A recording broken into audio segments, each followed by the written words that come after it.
It's the 2024 holiday season. I know many of you are looking to buy a pen display, and I get the most questions about the smaller pen displays that are around 13 inches. And so I thought I'd take a few minutes to make this video and just share my quick thoughts on a bunch of them. I've separated these tablets out into 3 groups. The first group is my top picks.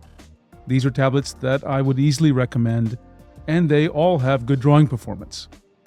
One of them is marked with a star, and that indicates that in that group, it is, in my opinion, the best of that group. In the second group, these tablets might work for you, but there are some compromises that you'll have to make. And then the third group are tablets that I just don't think deliver the value that you would expect for the price you're going to pay. A few comments before I get started. Number 1, no tablet is perfect. They all have some issues that we might have to work around. And even within a specific tablet model, different units might behave differently. Number 2, no tablet or brand is perfectly reliable. Statistically, there are some defective tablets. So if you're going to purchase a tablet, I highly recommend that you purchase from a retailer like Amazon that makes returns easy. I bought all the tablets I'm talking about in this video with one exception, and so I'm speaking from direct experience, but your experience may vary from what I saw. And especially for those people who are new to drawing tablets, I want to make sure you're clear about what I'm talking about today. I am talking about pen displays.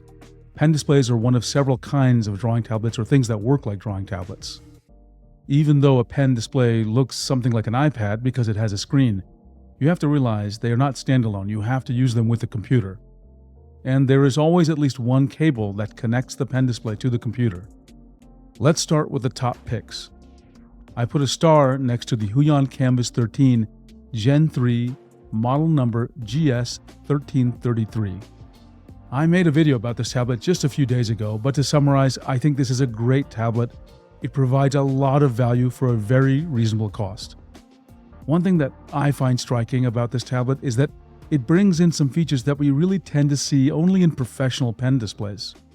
For example, it has etched glass, which is something you don't see in entry-level pen displays. It also comes with this pen, the PW600L pen. It has a relatively low initial activation force and a relatively high maximum pressure. And the PW600 series are very consistent in their performance. And this is something that you tend to see only in professional pens that accompany professional pen displays. This tablet also has 2 dials on it. This makes it a bit more convenient to use because you don't have to rely on your keyboard for certain shortcuts. The retail price is around $260, and I think it is absolutely worth it. The XP Pen Artist 13 Gen 2, this is an all-around good tablet. And it also is a fantastic choice.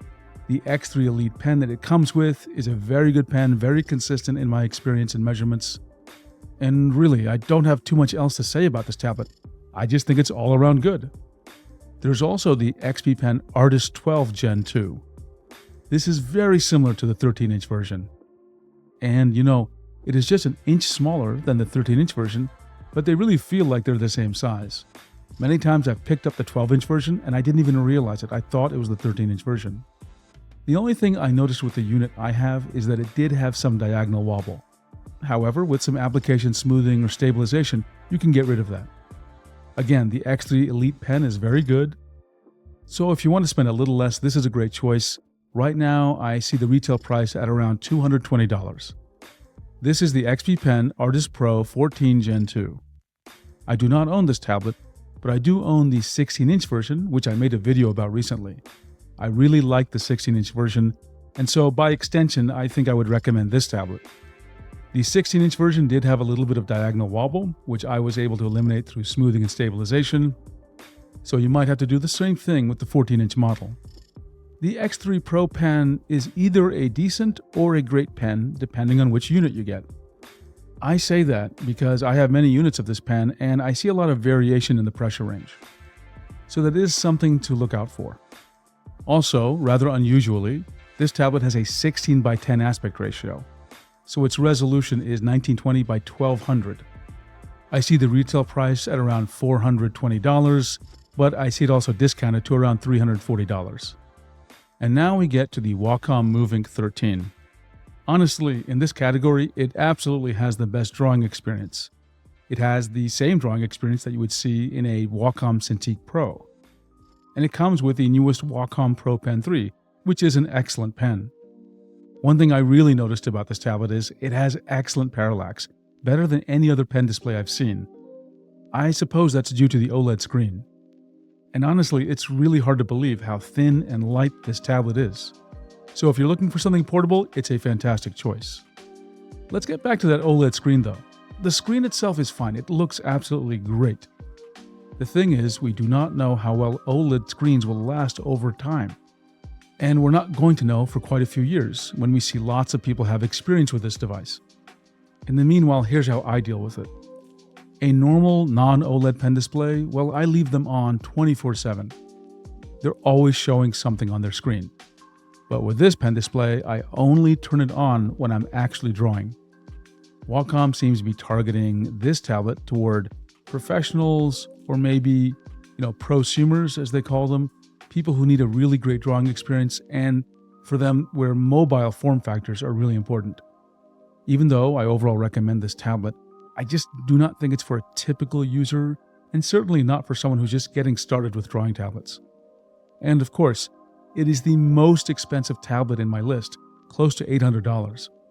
Now we come to those pen displays that do deliver some value, but where I feel you'll have to make some compromises. These aren't bad tablets. I just want you to clearly understand what they are, what are some of the issues you might encounter, and you should be aware that there are better options.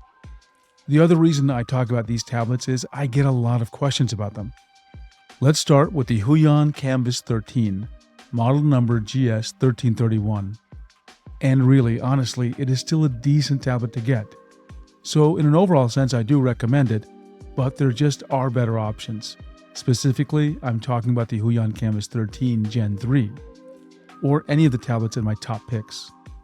This tablet comes with the PW517 pen, which is the previous generation of pen technology from Huion. I have a lot of these pens, and I've measured them extensively. What I see is that individual units just exhibit a lot of highly variable pressure range. Some units are okay-ish, and some were pretty good.